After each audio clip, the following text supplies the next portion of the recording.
Salam, hər vaxtınız xeyirli olsun. Səfiyyənin mətbəxinə xoş gəlmisiniz. Bugün mən sizlərlə Türk mətbəxindən qıymalı pidəni necə hazırladığımı bölüşmək istəyirəm. Mütləq deyil ki, bu pidəni siz də çəkili ətlə hazırlayasınız. İstədiyiniz içlikdən istifadə edə bilərsiniz. Çox ləzzətli yumşaq pidələriniz alınacaq. Əgər maraqlıdırsa, keçək hazırlamağa.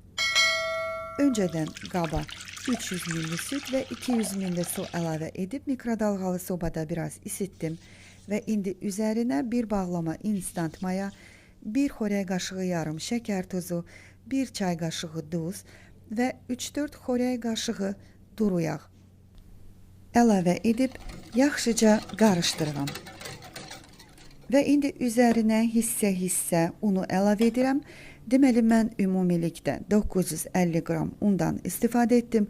Ancaq bu sizdə biraz az və yaxud biraz çox ola bilər. Ona görə mütləq unumuzu yoğuraraq hissə-hissə əlavə edək. Baxın, məndə bu cür yumşaq xəmir alındı və indi üzərinə 2 xörək qaşığı duru yağ əlavə edib yağ xəmirə tam həll qarışana qədər yaxşıca yoğururam. Baxın, nəticədə bu cür gözəl, yumşaq və ələ yapışmayan xəmirimiz alınır. Və indi xəmirimizi bu cür kündə halına gətirib, bir qaba qoyub, üzərini bir streç yardımı ilə örtürəm. Yəni, siz qapaqdan da istifadə edə bilərsiniz və gözləyirəm xəmirimiz gəlsin. Bu müddətdə mən tərəvəzlərimizi doğrayacağım.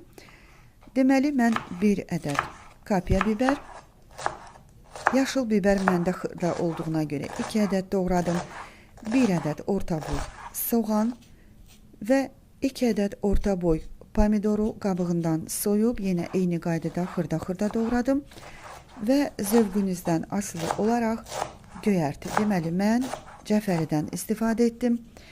İndi 500 qram çəkilmiş ətin üzərinə bütün bu tərəvəzləri əlavə edib qarışdırıram. Bu cür bişintilərdə mənə rəylərdə suallar gəlir ki, əti çiğ qalmadı mı, bişdi mi? Ən çox da çiburekidə.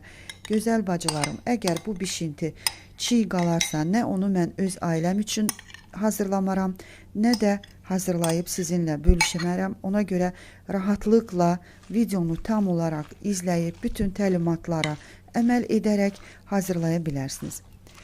Qarışımı bu cür yaxşıca qarışdı və indi üzərinə ədviyyat olaraq duz, istiot, pul biber və paprika əlavə etdim. Və üzərinə bir armudu stəkan duru yağ əlavə edib qarışımı yaxşıca qarışdırıram.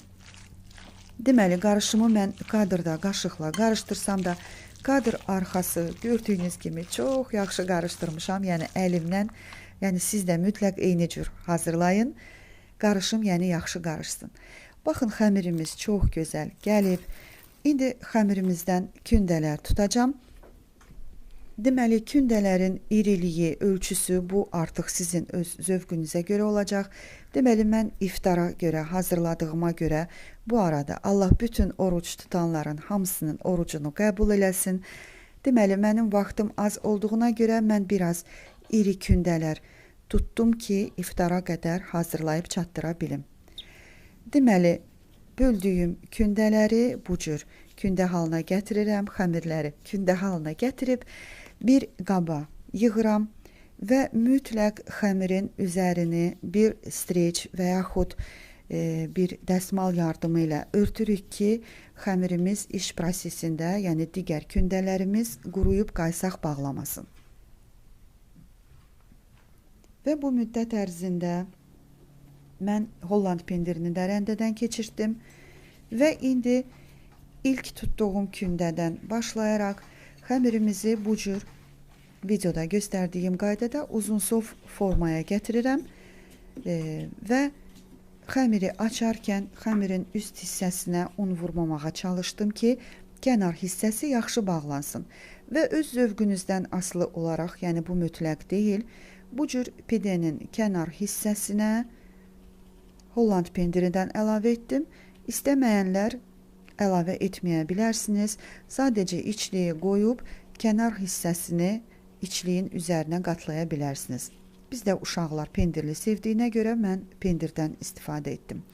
Və bu cür hazırladıktan sonra ortasına içlikdən əlavə edib sobanın listinə qoyuram və digər pidələrimizi də eyni qaydada hazırlayıram və soba listində 10 dəqiqə gözlədikdən sonra bu cür bir ədəd yumurtanın üzərinə bir xörək qaşığı duru yağ əlavə edib çırpıb kənarlarına çəkirəm və mən bir neçə pidəni də bu cür pendirli hazırlamışam.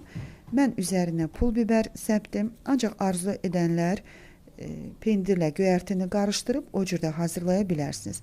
Deməli, mən sobanı öncədən 200 dərəcədə isitmişdim və pidələrimiz bu cür bişdikdən sonra üzərinə Holland pendirini səpib təkrar sobada pendir tam əriyənə qədər bişirirəm. Yəni həqiqətən çox gözəl, yumşaq, yəni ləzzətli pidələrimiz alındı. Yəni siz də eyni qaydada hazırlayın. Əminəm ki, sizin də çox ləzzətli pidələriniz alınacaq. Deməli, pidələrimizi sobadan çıxartdıqdan sonra hamısının kənarını bu cür kərə yağı ilə yağladım. Yəni mən videonun əvvəlində sizə bir ətli pidəni göstərmişdim və indi bir dənə də pendirli pidəni göstərmək istəyirəm. Yəni həqiqətən çox yumşaq, gözəl pidələrimiz alındı. Məndən bu qədər. Siz isə mənə dəstək olmağı unutmayın. Bu sizin üçün asan, mənim üçün isə çox dəyərlidir. Sağ olun, Allaha əmanət olun. Gələn videolarımda görüşənədək.